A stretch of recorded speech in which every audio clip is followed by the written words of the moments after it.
Welcome, friends, to the channel Classy Frugality. My name is Tanya, and I'm so glad you decided to join me today. Have you ever gotten started cooking something and then you realized you didn't have everything you needed for the meal? Well, that has happened to me this evening. So we were discussing what to have for supper, and we decided to have soup, and then I looked and there were no crackers. I didn't feel like running out to the store. It's currently raining. And so I thought, why not look up a recipe for homemade saltine crackers? We're going to try our hand at some of those with a few substitutions to the recipe, of course, using what we have. Then later on in the video, I am going to share with you my thrift finds for today. So let's go ahead and get started. For this homemade saltine cracker recipe, this calls for a cup of all-purpose flour. It calls for 2 tablespoons of butter, a half teaspoon of salt, and 6 or 7 tablespoons of water. Now, I told you I have substitutions, and I do. I do not currently have any all-purpose flour in the cabinet, but I do have self-rising flour. Now, I know if I roll the crackers too thick, it'll make the crackers big and puffy. So we're going to do what we can using self-rising flour. I also do not have butter in the refrigerator, but I have margarine. So we're going to use margarine for that instead. I'm going to go ahead and get that margarine melted. I'm going to dump my flour in the bowl and then start adding ingredients. I've dumped my flour into the bowl. I melted this margarine. It literally only took a couple of seconds. It started trying to explode in the microwave. So I'm going to use this, put this in here. I like to use these little silicone spatulas because they help to get every little last drop of ingredients out. I don't like to waste anything. Now, just going to put that in there and mix that up.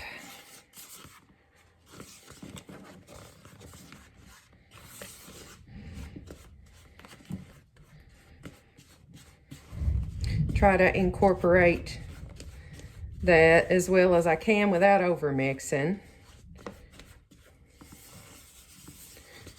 Then I'm gonna add this half teaspoon of salt because they're saltines. If you want to make yours a lower sodium, you don't have to add that much salt, I wouldn't think. You can experiment and see what works. You could probably add some other kind of spice to your crackers, or even maybe some Parmesan cheese or some oregano, some sage if you want it to have a different kind of flavor, maybe some ranch dressing. Okay. Here's our water. And it said 6 to 7 tablespoons. I'm going to go ahead and just start with 6 and see where that takes us. I don't want our dough too sticky. I want to be able to have a smooth, easy to work with dough. And this might just do the trick here, just the 6. Yeah, look at that. Look how it's coming together.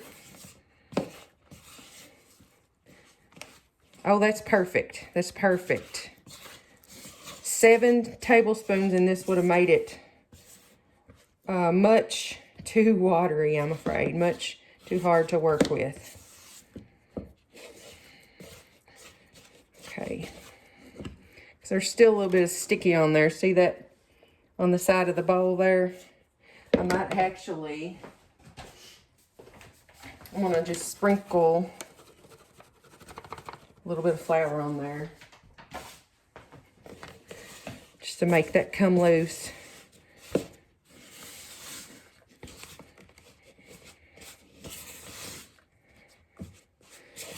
Okay. Now, I'm going to get something and I'm going to put down on the surface. That way we can try to roll it between 2 pieces of aluminum foil or 2 pieces of plastic wrap. I'll see what I have. Okay. So y'all can laugh if you want to. It's kind of funny. I put some plastic wrap down on my countertop and I taped it down with painter's tape. That way it would stay. I divided this dough up into 4 smaller pieces. That way it might be able, or I might be better able to work with it. So let's go ahead and try here. Got my rolling pin.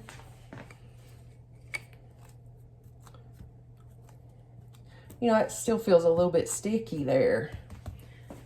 I hate to put too much flour on this because it's self-rising flour.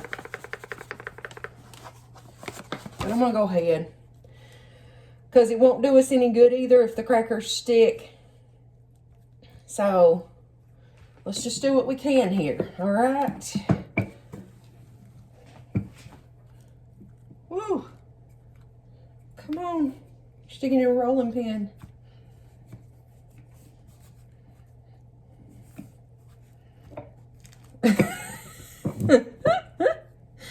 Flour.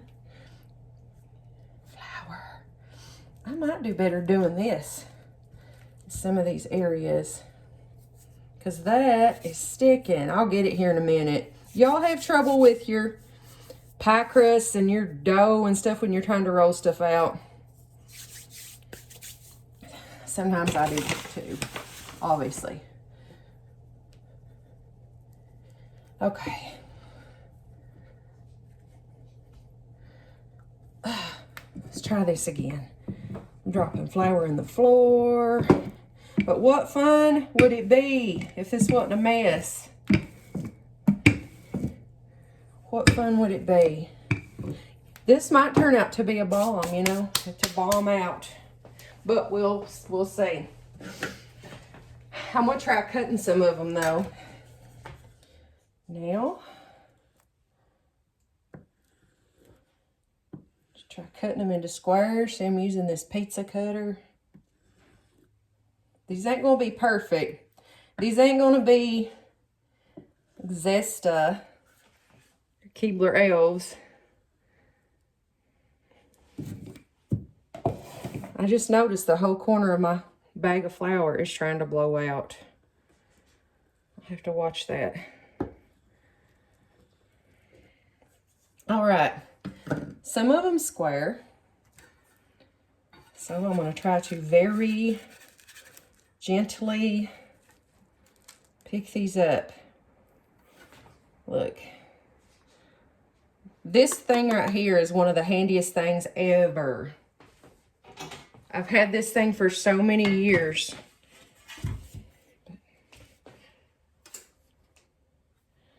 Come on, come off of there. Ah, come off there. 1, 2. I wouldn't want to make a big old batch of these, would you? Wouldn't want to make a big batch of them. Take too long. But anyway, let's see here. This one's a pretty one. It looks close to a, you know, like the size of a store-bought cracker. It's kind of what I'm going for. Trying to anyway.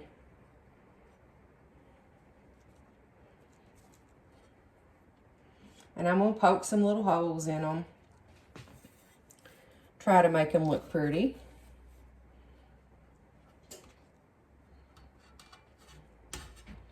This is so super thin, you all. I don't know if you can tell how thin that this is. Can you see that? Really, really thin. So I'm hoping that this self-rising flour works. At least well enough to make us a few little crackers. I do need to get some all-purpose flour just to keep in the pantry, you know, for stuff like this. Because look, I use self-rising flour for pie crust too even, and most people don't. They use all-purpose flour, but I don't mind if my pie crusts puff up real big. That's fine with me. But we probably wouldn't want crackers puffing up. I don't think they're going to be too bad. And I'm glad that I divided that out into 4 pieces of dough, because this is filling this pan right here. And that's all the room we're going to have on this pan for these.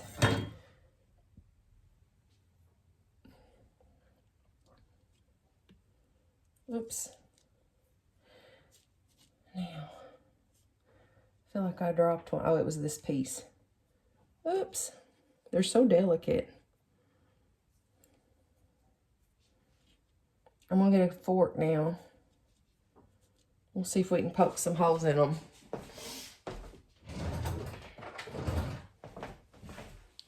Okay.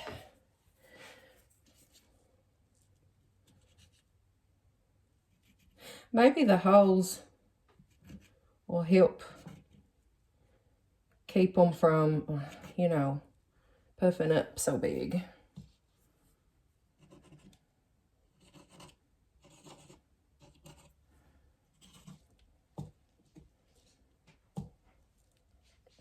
That one right there is like a perfect specimen.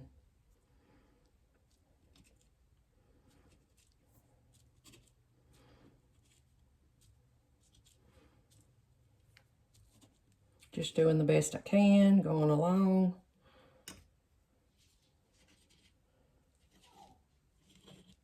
I hear Leonard in there wanting up on the couch.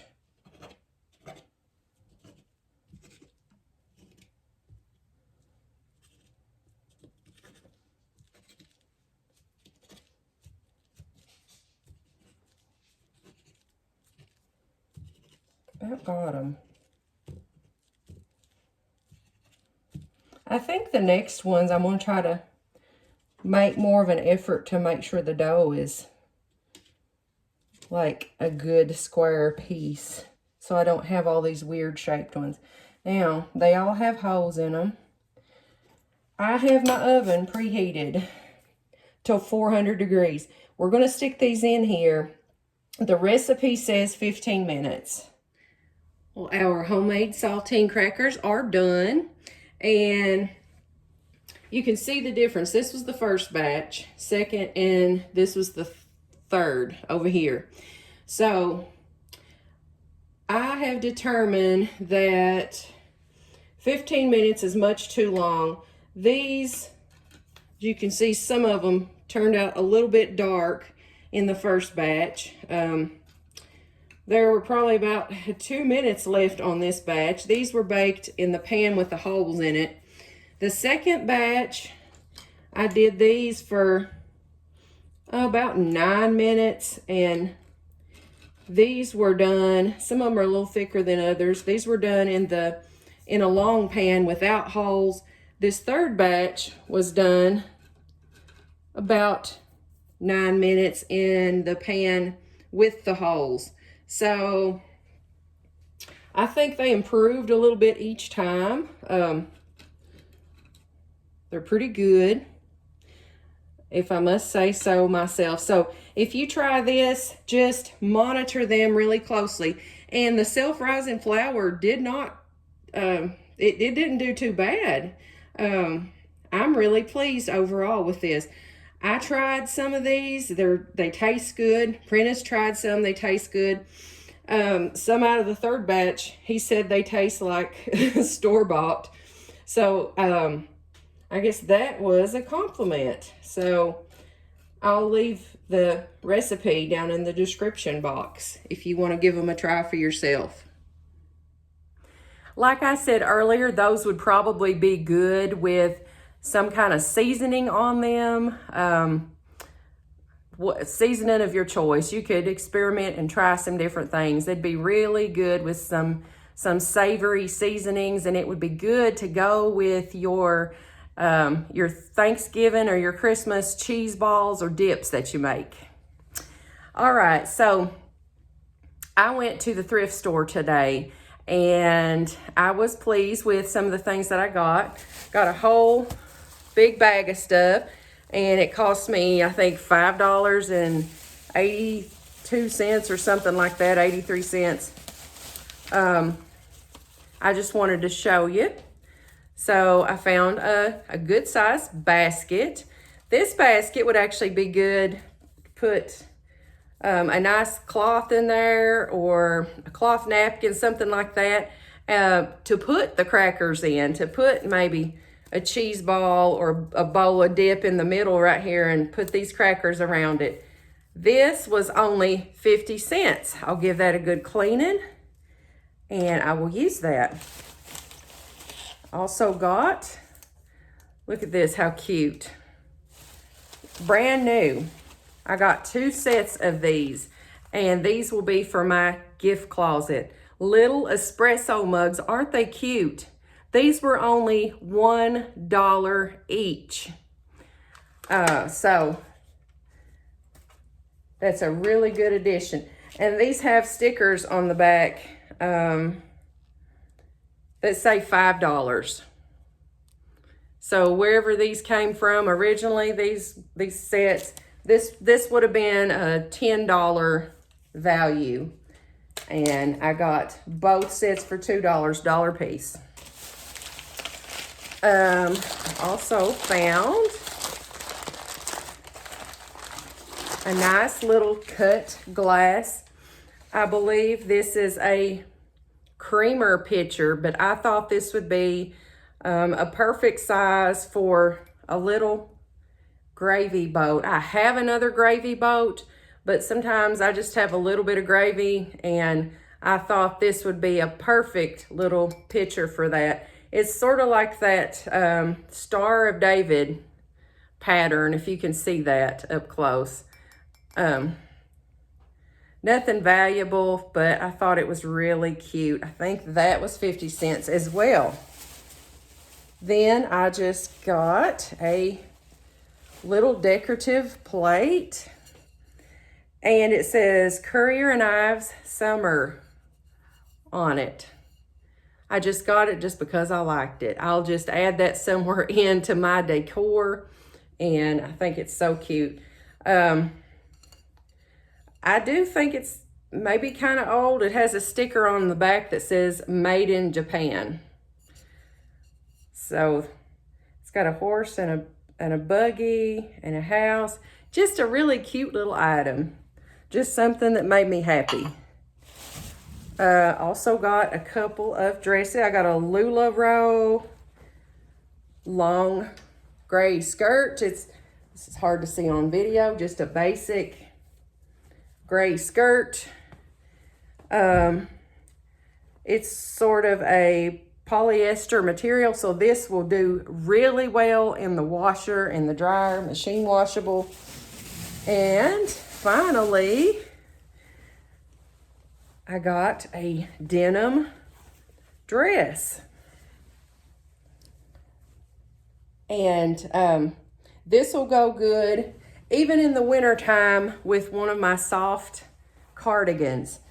Just throw those in the washer and iron them up, and it'll be something fresh and brand new to add to my wardrobe. So don't sleep on the thrift store. Make sure that you go regularly if you're in need of something. I didn't have a whole lot of skirts and dresses. I needed some more. So that's what I focused on looking for when I went in there today. So I got things that I wanted, I got things that I needed, and I got a couple items for my gift closet. Also, I stopped by the Dollar Tree today, and they had some hot dog buns, not out of date yet. They must have had an overstock or something, but they had these in a box up by the cash register, and they were 50 cents. They just had little 50-cent price tags on them. They had a whole bunch, but I didn't want to overdo it. I got 4 of them. I'm just gonna stick these in my freezer, and these can be used for all kinds of stuff. If you see stuff like hot dog buns or hamburger buns or something like that, and it's a good deal, don't just think about hot dogs and hamburgers. You can use these for other things too. I could take these apart, I could lay them flat on a pan, put some butter and some garlic powder on these, and then lay them out and freeze them, and then I could put those individual pieces of garlic bread in a freezer bag, stick them in the freezer. You'd have a whole bag of garlic bread then, ready to eat with your next spaghetti dinner or whatever for 50 cents. I've also made little miniature subs out of hot dog buns that's turned out really well. You can use these to cut up and dry and make croutons, or you can use these to cut up and dry and make stuffing, just all kinds of stuff. So just try to think outside the box when it comes to deals like these. Well, I hope that you have enjoyed this video and that you have learned maybe some new tips and tricks, got some use out of this. If you did, if you would just please give me a big thumbs up, let me know that you liked it. Also, all those likes, all those comments, they help the algorithm. They help get the videos out to people who enjoy watching them, and it lets YouTube know what kind of videos that you want to watch. Also, if you're not a member of the Classy Frugality family, please do me a favor and hit that subscribe button down in the corner. I would love to have you on here. Until I see you again, I hope you have a blessed day.